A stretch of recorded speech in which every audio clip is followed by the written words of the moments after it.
Good evening, everyone. I am the last reporter for Chapter 7. In my part, it is all about children in conflict zones. It states that all wars, whether just or unjust, disastrous or victorious, are waged against the child by Eglantine Jeb.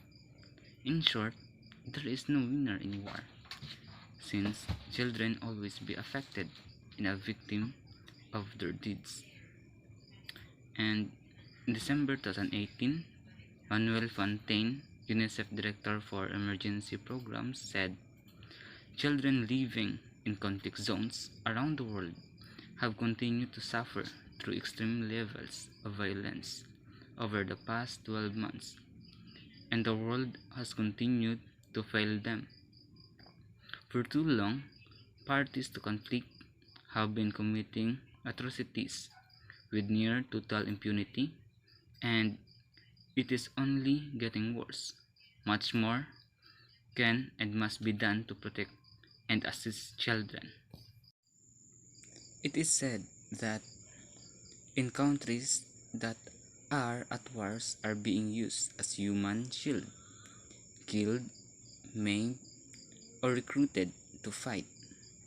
Rape, forced marriage, and abduction have become standard tactics in conflicts, especially in Syria to Yemen and from the Democratic Republic of the Congo to Nigeria, South Sudan, and Myanmar. The children have rights accorded to them by law, by the Convention on Child's Rights, but it is to utter disrespects for these rights that is brought about by the irresponsiveness of governments and even at times connivance with the perpetrators that is causing the children harm. It is also sad to note that other countries are not helpful in solving this problem. And also there are 6 identified categories on UN of human rights violations against children, known as the 6 grave violations. These violations include the killing and maiming of children, the abduction of children, the recruitment or use of children as soldiers, sexual violence against children, attacks against schools or hospitals, the denial of humanitarian access.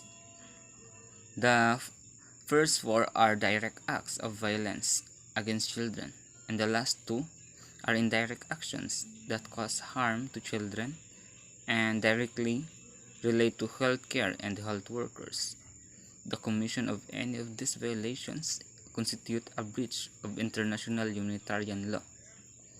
And despite the laws, the number of children caught in conflict zones is still increasing, and many are being deliberately targeted.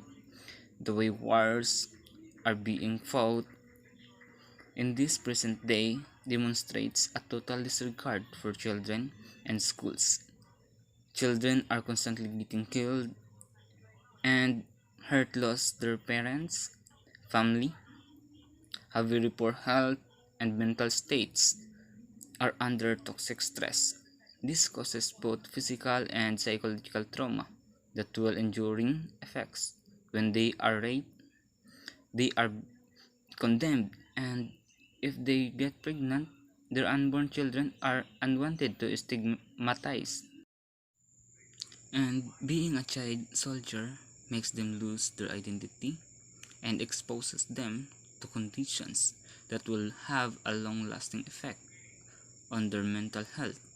There are countless effects of armed conflicts on children who are very vulnerable and unable to protect themselves. The effect on the children's educations enrollment is going down. A lot of children are dropping out of school. School conditions are bad. There are low levels of educational attainment. The abuse is committed. And the question is there something that can be done for the children caught in an armed conflict? Well, there have been governments and countries that have upheld children's rights. They are firm with their laws and values and look out for the children's welfare and safety. So, leaders and governments have an important role to play to put a stop to this injustice and violence against children in armed conflict. So, the responsibility does not stop with them. Every person has the responsibility to work out for these children and make a stand for them. And for all, this chapter has presented information on learners from marginalized groups, specifically the child laborers, indigenous people, abused children, refugees, and children in conflict zones. And that's all for my part. Thank you for listening. Hope you learned something. Goodbye.